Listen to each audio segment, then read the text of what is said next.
പ്രിയപ്പെട്ട വിദ്യാർത്ഥികളെ, പുതിയ ക്ലാസ്സിലേക്ക് സ്വാഗതം. നാം ഇന്ന് ചർച്ച ചെയ്യുന്നത് ഇൻട്രൊഡക്ഷൻ ടു മാസ് കമ്മ്യൂണിക്കേഷൻ്റെ ഒന്നാമത്തെ യൂണിറ്റാണ്. ഒന്നാമത്തെ unit introduction to communication. Unit 1 mass communication, ആശയവിനിമയത്തിൻ്റെ പരിചയം. 1. Introduction to communication. ആശയവിനിമയം എന്താണ്? ആശയവിനിമയം എന്നാണ് പറയുന്നത്. ആശയവിനിമയം എന്നാൽ, അപ്പോൾ അതിൽ തെറ്റുണ്ടേ, അത് മനസ്സിലാക്കണം. ആശയവിനിമയം പറയുന്നത് ഒരാൾ മറ്റൊരാൾക്ക് അറിവ്, നോളജ്, ആശയങ്ങൾ, ഐഡിയാസ്, അഭിപ്രായങ്ങൾ, ഒപ്പീനിയൻസ്, വികാരങ്ങൾ, ഇമോഷൻസ്, വിവരങ്ങൾ, ഇൻഫോർമേഷൻ എന്നിവ കൈമാറുന്നത്. അപ്പോൾ ആശയവിനിമയം എന്ന് പറഞ്ഞാൽ മറ്റൊരാളിലേക്ക് അറിവും ആശയങ്ങളും അഭിപ്രായങ്ങളും വികാരങ്ങളും വിവരങ്ങളും കൈമാറുന്നതിനാണ്. മനുഷ്യബന്ധങ്ങളിൽ ഈ ആശയവിനിമയം അത്യന്താപേക്ഷിതമാണ്. കമ്മ്യൂണിക്കേഷൻ എന്ന വാക്ക് ലാറ്റിൻ വാക്കായ കമ്മ്യൂണിക്കേർ എന്നതിൽ നിന്നാണ് വന്നത്. അതിൻ്റെ അർത്ഥം പങ്കിടുക എന്നതാണ്. ഇതിൽ ഉൾപ്പെടുന്നത് എന്തൊക്കെയാണെന്ന് നമുക്ക് നോക്കാം. ഒന്നാമത്തേത് സെൻഡർ, അയക്കുന്നവൻ. അടുത്തത് മെസ്സേജ്, സന്ദേശം. മൂന്നാമത് ചാനൽ, മാധ്യമം. നാലാമത്തെ റിസീവർ, സ്വീകരിക്കുന്നവൻ. ഉദാഹരണം: ഒരു ക്ലാസ്സിൽ അധ്യാപകൻ ഒരു വിഷയം ക്ലാസ് റൂമിൽ പഠിപ്പിക്കുന്നു. അതാണ് സെൻഡർ. അധ്യാപകൻ സംസാര ഭാഷ ഉപയോഗിക്കുന്നു. അതാണ് ചാനൽ. ഈ വിദ്യാർത്ഥികളാണ് റിസീവർ. അത് മനസ്സിലാക്കുന്നു. അതിനാൽ ആശയവിനിമയം പൂർണ്ണമാകുന്നു. ഇനി കമ്മ്യൂണിക്കേഷന് ചില പണ്ഡിതന്മാർ നൽകിയ അഭിപ്രായങ്ങളുണ്ട്, ഡെഫിനിഷൻസുകൾ. അതെന്തൊക്കെയാണെന്ന് നമുക്ക് നോക്കാം. അതാണ് ഈ പറയുന്ന പോയിന്റുകൾ. രണ്ടാമത്തെ പോയിന്റ് അതാണ്. ഇനി അതിൽ തന്നെ ബാൻ ആൻഡ് ഹോക്കിൻസിൻ്റെ ഡെഫിനിഷനുകൾ നമുക്ക് നോക്കാം. അതിൻ്റെ ബാൻ ആൻഡ് ഹോക്കിൻസ് പറഞ്ഞ മാസ് കമ്മ്യൂണിക്കേഷൻ്റെ അഭിപ്രായം, അതിനെക്കുറിച്ച് എന്തൊക്കെയാണ് പറഞ്ഞത് നമുക്ക് നോക്കാം. സന്ദേശങ്ങൾ കൈമാറിയും സ്വീകരിച്ചും പരസ്പരം ബോധമുണ്ടാക്കുന്നത് ആണ് ആശയവിനിമയം എന്നാണ് ബാൻ ആൻഡ് ഹോക്കിൻസിൻ്റെ അഭിപ്രായം. ഉദാഹരണം: ഗ്രൂപ്പ് ഡിക്ഷനിൽ ഓരോരുത്തരും അഭിപ്രായങ്ങൾ പങ്കുവെക്കും, മറ്റുള്ളവർ പ്രതികരിക്കും. അതിലൂടെ പരസ്പര ധാരണ പിറക്കും. ജോസഫ് എ ഡേവിറ്റോ പറയുന്നത് കമ്മ്യൂണിക്കേഷൻ അതിൽ സിഗ്നലുകൾ അയക്കലും സ്വീകരിക്കലുമാണ്.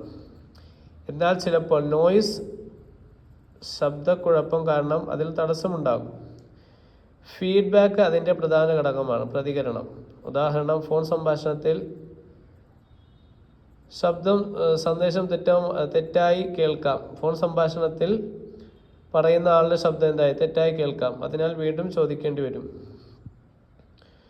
മൂന്നാമത് പറയുന്നത് ഡെഫിനിഷൻസ് ഫ്രോം വേരിയസ് സ്കോളേഴ്സ്.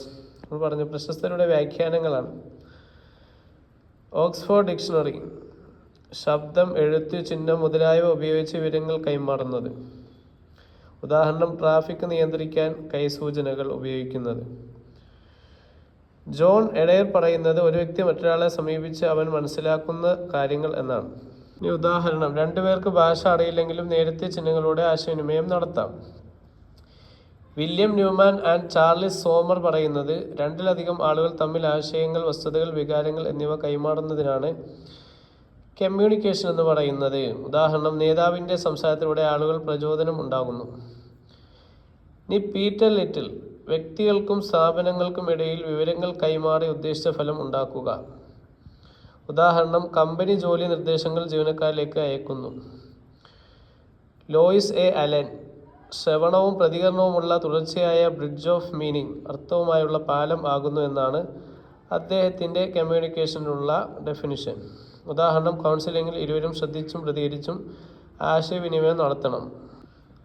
നാലാമത് പറയുന്നത് ഫീച്ചേഴ്സ് ഓഫ് കമ്മ്യൂണിക്കേഷൻ, ആശയവിനിമയത്തിൻ്റെ സവിശേഷതകൾ. പിന്നെ അണ്ടർസ്റ്റാൻഡിങ് ഈസ് കീ, മനസ്സിലാക്കലാണ് മുഖ്യം. ഉദാഹരണം: മാനേജറുടെ നിർദ്ദേശം ജീവനക്കാർ ശരിയായി പ്രവർത്തിച്ചാൽ മാത്രമേ അത് ഫലപ്രദമായി തീരൂ. ആറാമത്തത് ടു വേ പ്രോസസ്, ഇരുപക്ഷ പ്രക്രിയ. ഉദാഹരണം: ക്ലാസ്സിന് ശേഷം ചോദ്യങ്ങൾ ചോദിക്കുകയും ഉത്തരം കിട്ടുകയും ചെയ്യുന്നു. 7 പർപ്പസ് ഡ്രിവൻ ലക്ഷ്യമുള്ളത്. ഉദാഹരണം തിരഞ്ഞെടുപ്പിനായി സർക്കാരിൻ്റെ പ്രചരണ campaign. Involves 2 or more people. അതിൽ എന്താണ് കമ്മ്യൂണിക്കേഷൻ രണ്ട് പേർ അല്ലെങ്കിൽ 2 കൂടുതൽ പേര് എന്താണ് ഉൾക്കൊള്ളിക്കുന്നു, ഇൻവോൾവ് ആകുന്നു. ഉദാഹരണം പുസ്തകം വായിക്കുമ്പോഴും എഴുത്തുകാരൻ വായനക്കാരൻ ഉണ്ടാകും. ഈ സർക്കുലർ പ്രോസസ് വൃത്താകൃതിയിലുള്ള പ്രക്രിയ. സെൻഡർ അയക്കുന്നു, റിസീവർ സ്വീകരിക്കുന്നു, ഫീഡ്ബാക്ക് നൽകുന്നു. ഫങ്ഷൻ ഓഫ് കമ്മ്യൂണിക്കേഷൻ ആശയവിനിമയത്തിൻ്റെ പ്രവർത്തനങ്ങൾ. ടു ഇൻഫോം വിവരമറിയിക്കൽ. മോഡ്സ് വെർബൽ വാചികം സംസാരത്തിലൂടെ എഴുതിയ രൂപത്തിൽ. നോൺ വെർബൽ അവാചികം ചിഹ്നങ്ങൾ മുഖഭാഗങ്ങൾ തുടങ്ങിയവ. Media news paper, TV, radio, പോസ്റ്ററുകൾ, ഡിജിറ്റൽ മീഡിയ. ഉദാഹരണം ആരോഗ്യവകുപ്പ് ഡെങ്കിപ്പനി പ്രതിരോധത്തിന് പോസ്റ്ററുകൾ ഉപയോഗിക്കുന്നു. ടു പെർസ്വേജ് ഭാവന മാറ്റിക്കൽ. ഉദാഹരണം കോവിഡ് സമയത്ത് മാസ്ക് ധരിക്കാൻ സർക്കാരിൻ്റെ സന്ദേശങ്ങൾ. ഫങ്ഷൻ ഓഫ് കമ്മ്യൂണിക്കേഷനിൽ മൂന്നാമത്തെ പറയുന്നത് ടു മോട്ടിവേറ്റ്. പരീക്ഷയ്ക്ക് മുമ്പായി പ്രിൻസിപ്പലിൻ്റെ പ്രഭാഷണം. ഉദാഹരണം ടു മോട്ടിവേറ്റ് എന്ന് പറഞ്ഞാൽ പ്രചോദിപ്പിക്കൽ. ആറാമത് പറയുന്ന കാര്യം എന്താണ്? പ്രിൻസിപ്പിൾ ഓഫ് കമ്മ്യൂണിക്കേഷൻ ആണ്. ആശയവിനിമയത്തിനുള്ള മാനദണ്ഡങ്ങൾ. ടൈംലിനെസ് സമയയോഗ്യത. ഉദാഹരണം പരീക്ഷ തീയതി വളരെ വൈകിയാൽ അലയക്കം ഉണ്ടാകും. അപ്പോപ്രിയേറ്റൻസ് യോഗ്യതയുള്ളവരായിരിക്കുക. മാധ്യമവും സ്പഷ്ടവും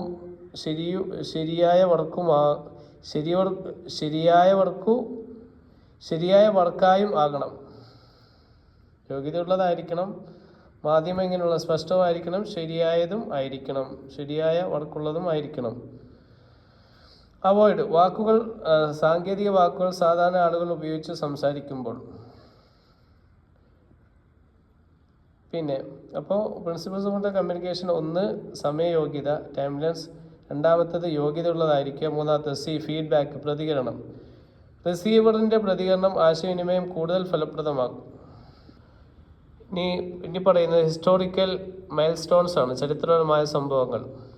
40,000 വർഷം മുമ്പ് ഗുഹാചിത്രയാനം ഉണ്ടായിരുന്നു. ആദ്യം ആശയവിനിമയം അങ്ങനെയായിരുന്നു. പുരാതന കാലത്ത് പുകച്ചില്ലയിലൂടെ സന്ദേശം. 1844 സാമുവൽ മോർസ് ആദ്യ ടെലിഗ്രാഫ് സന്ദേശം നടത്തി.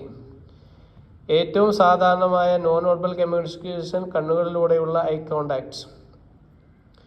1973 മാർട്ടിൻ കൂപ്പർ ആദ്യം മൊബൈൽ ഫോൺ വിളി. 1877 ഫോൺ ഉപയോഗിച്ച് ആദ്യം ഹെലോ പറഞ്ഞത്. 2020 COVID-19 സൂം, ഗൂഗിൾ മീറ്റ് പോലെയുള്ള വിർച്വൽ കമ്മ്യൂണിക്കേഷൻ പ്രധാനമായി. ഇനി 8ാമത് പറയുന്നത് കീ ടേക്ക് വേസ്. ആശയവിനിമയം 2 പക്ഷവും ഉൾപ്പെടുന്ന വൃത്താകൃതിയിലുള്ള പ്രക്രിയയാണ്.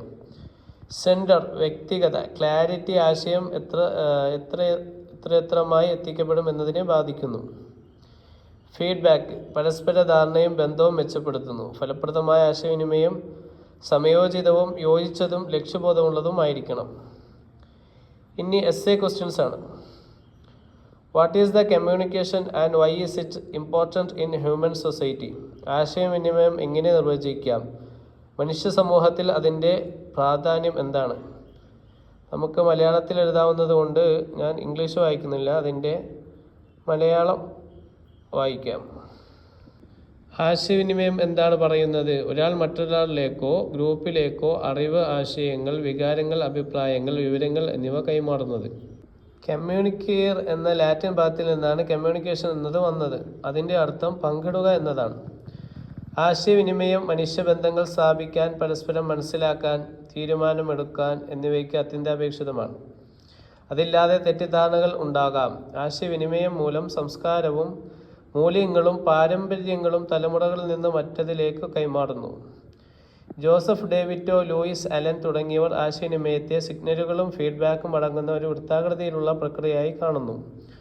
ഉദാഹരണത്തിന് ക്ലാസ്സിൽ അധ്യാപകൻ അധ്യാപനം നടത്തുന്നു, സെൻഡർ. വിദ്യാർത്ഥികൾ കേൾക്കുന്നു, റിസീവർ. ചോദ്യങ്ങൾ ചോദിക്കുന്നു, ഫീഡ്ബാക്ക്. ഫലപ്രദമായ ആശയവിനിമയം ടീമിലെ ഏകോപനം, പ്രചോദനം, ബോധവൽക്കരണം എന്നിവയ്ക്കായി ആവശ്യമാണ്. എല്ലാ സമൂഹഘടനയുടെയും അതിപ്രധാന ആശയവിനിമയം. അതിനാൽ ആശയവിനിമയം വെറും വാക്കുകൾ പകരുന്ന പ്രക്രിയയല്ല, അത് മനസ്സിലാക്കലും ബന്ധവും ആണ്. Essay question 2. Explain the functions of communication with examples. Function of communication എന്താണ്? ഉദാഹരണ സഹിതം വിവരിക്കാനാണ് പറഞ്ഞിരിക്കുന്നത്. ചോദ്യം ഇതാണ്: ആശയവിനിമയത്തിൻ്റെ പ്രവർത്തനങ്ങൾ എന്തൊക്കെയാണ്? ഉദാഹരണത്തോടെ വിശദീകരിക്കുക. ആശയവിനിമയം മനുഷ്യജീവിതത്തിൽ പല പ്രധാനപ്പെട്ട പ്രവർത്തനങ്ങളും നിവർത്തിക്കുന്നു. പ്രധാനമായും 3 പ്രവർത്തനമാണ് ഇതിലൂടെ നമുക്ക് സാധ്യമാകുന്നത്: വിവരമറിയിക്കൽ, ഭാവന മാറ്റിക്കൽ, പ്രചോദിപ്പിക്കൽ. To inform, persuade, to motivate. വിവരമറിയിക്കൽ വാർത്തകളും നിബന്ധനകളും ആരോഗ്യമുള്ള സന്ദേശങ്ങളും എത്തിക്കുന്നതാണ്. ഉദാഹരണത്തിന്, ഡെങ്കിപ്പനി പകർച്ചയെക്കുറിച്ച് ആരോഗ്യവകുപ്പ് പോസ്റ്ററുകൾ വഴിയും മാധ്യമങ്ങളിലൂടെ അറിയിക്കുന്നു. രണ്ടാമത്തത് ഭാവന മാറ്റിക്കൽ, ടു പെർസ്വേഡ്. ആളുകളുടെ അഭിപ്രായങ്ങളും പെരുമാറ്റവും മാറ്റുന്നതാണ് ഇത്. കോവിഡ് സമയത്ത് സർക്കാർ മാസ്ക് ധരിക്കണമെന്ന് മനുഷ്യരെ ബോധ്യപ്പെടുത്തിയത് ഉദാഹരണമാണ്. ആൾക്കാരെ ബോധ്യപ്പെടുത്തിയത് ഉദാഹരണമാണ്. പ്രചോദിപ്പിക്കൽ, മൂന്നാമത്, ടു മോട്ടിവേറ്റ്. പരീക്ഷയ്ക്ക് മുന്നേ പ്രിൻസിപ്പലിൻ്റെ പ്രഭാഷണം വിദ്യാർത്ഥികളെ ആത്മവിശ്വാസത്തോടെ തയ്യാറാകാൻ പ്രചോദിപ്പിക്കുന്നു. ഇത് വാചികമായും സ്പോക്കൺ റിട്ടൺ, അവാചികമായും സിഗ്നൽസ്, ഗെസ്റ്റേഴ്സ് ആകാം. Television, radio, news paper, social media തുടങ്ങിയവയെ ഇതിൻ്റെ ഉപാധികളായി ഉപയോഗിക്കുന്നു. അതുകൊണ്ട് ആശയവിനിമയം വെറും സംസാരമല്ല, അത് പഠിപ്പിക്കാനും പ്രേരിപ്പിക്കാനും ഭാവന മാറ്റാനും സഹായിക്കുന്ന ഉപാധിയാണ്. Essay question 3. What are the essential features of communication? Explain with examples. ആശയവിനിമയത്തിൻ്റെ പ്രധാന സവിശേഷതകൾ എന്തൊക്കെയാണ്? ഉദാഹരണത്തോടെ വിശദീകരിക്കൂ.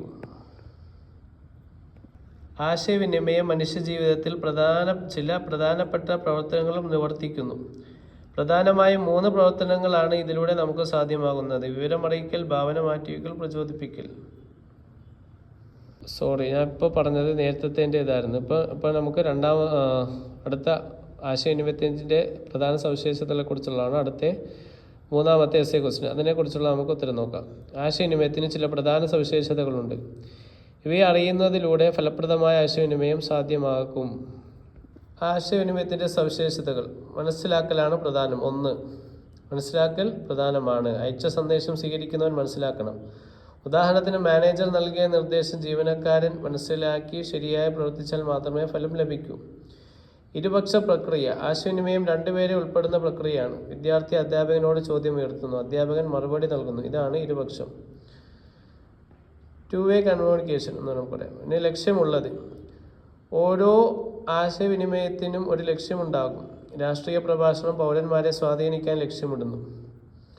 ഇനി കുറഞ്ഞത് 2 പേർ ആവശ്യമാണ്. ഒരാൾ എഴുതിയ പുസ്തകം മറ്റൊരാൾ വായിക്കുമ്പോഴും ആശയവിനിമയം നടക്കുന്നു. വൃത്താകൃതിയുള്ള പ്രക്രിയ.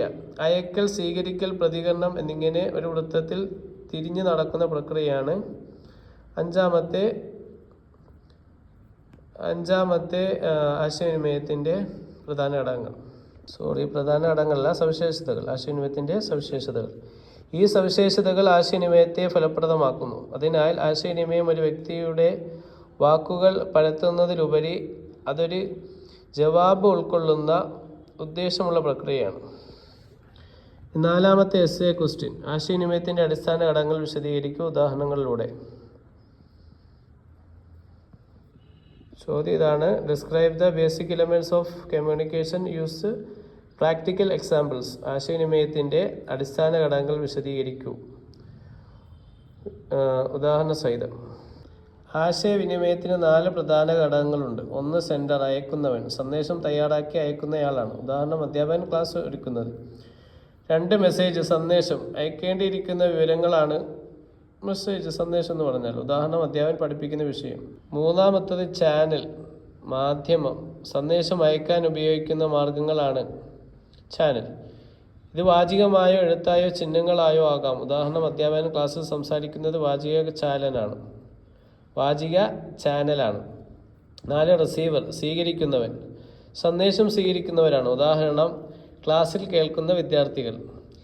ഈ ഘടകങ്ങൾ ചേർന്നപ്പോൾ മാത്രമേ ആശയവിനിമയം ഫലപ്രദമാകൂ. പ്രതികരണം, ഫീഡ്ബാക്ക് ഉണ്ടാകുമ്പോൾ മാത്രമേ പ്രക്രിയ പൂർത്തിയാകൂ. വിദ്യാർത്ഥികൾ ചോദ്യങ്ങൾ ചോദിക്കുകയും അധ്യാപകൻ മറുപടി നൽകുകയും ചെയ്താൽ അതാണ് ഫലപ്രദമായ ആശയവിനിമയം. ഈ ഘടകങ്ങളിൽ ഒന്നെങ്കിലും തടസ്സപ്പെടുകയാണെങ്കിൽ ആശയവിനിമയം പരാജയപ്പെടും. Essay question 5. Discuss the historical development of communication with examples. ആശയവിനിമയത്തിൻ്റെ ചരിത്രപ്രധാനമായ വികസനം വിശദീകരിക്കൂ.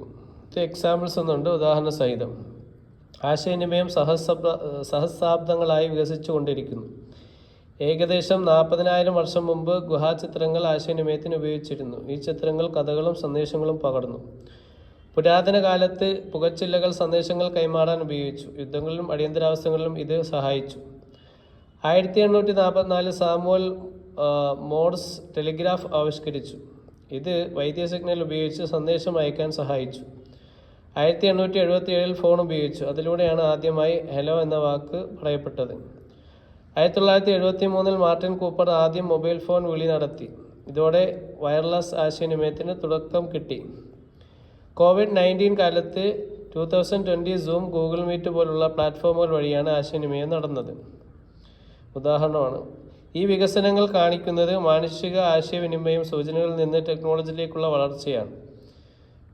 ഇന്ന് ഡിജിറ്റൽ ഉപാധികളായ വാട്സപ്പ്, ഇമെയിൽ, വീഡിയോ കോളുകൾ തുടങ്ങിയ ആശയവിനിമയത്തിന് അത്യാവശ്യമാണ്. One word questions. What is the Latin root word of communication? Communication എന്ന പദം ഉണ്ടായ ലാറ്റിൻ വേർഡ് ഏതാണ്? കമ്മ്യൂണിക്കർ. Who starts the communication process? ആരാണ് കമ്മ്യൂണിക്കേഷൻ എന്ന പ്രവർത്തനം സ്റ്റാർട്ട് ചെയ്യുന്നത്? അത് sender. What term refers to the medium used to transmit a message? Channel. ഒരു മീഡിയം ഏത് മുഖേനയാണ് മെസ്സേജ് ട്രാൻസ്മിറ്റ് ചെയ്യുന്നത്? ചാനലിലൂടെ. Who receives and interprets the message? ആരാണ് മെസ്സേജ് സ്വീകരിക്കുകയും അത് മനസ്സിലാക്കുകയും ചെയ്യുന്നത്? Receiver. What causes disturbance in communication? കമ്മ്യൂണിക്കേഷനിൽ അതിൻ്റെ ഡിസ്റ്റർബൻസ് ഉണ്ടാക്കുന്ന കാരണം എന്താണ്? അത് നോയ്സ്. അതെന്താണ്? ശബ്ദമാണ്. What completes the communication in cycle? What completes the communication cycle? Communication cycle വൃത്തത്തിലുള്ള കോംപ്ലറ്റ്സ് ഏതാണ്? അത് ഫീഡ്ബാക്ക് ആണ്, പ്രതികരണം. 7. What is the primary goal of communication? കമ്മ്യൂണിക്കേഷൻ്റെ അടിസ്ഥാനപരമായ ലക്ഷ്യം എന്താണ്? അത് അണ്ടർസ്റ്റാൻഡിങ്, മനസ്സിലാക്കലാണ്. Which model include source, message, channel and receiver? ഏത് മോഡൽ സോഴ്സും മെസ്സേജും ചാനലും റിസീവറും ഇൻക്ലൂഡ് ചെയ്യുന്ന മോഡൽ ഏതാണ്? അത് SMCR. S source, M message, C channel, R receiver. What type of communication uses science of facial expressions? മുഖഭാവങ്ങൾ ഉപയോഗിച്ചുകൊണ്ട് ചെയ്യുന്ന കമ്മ്യൂണിക്കേഷൻ ഏത് വിധത്തിലുള്ളതാണ്? അത് non verbal. What function of communication aims to change opinion?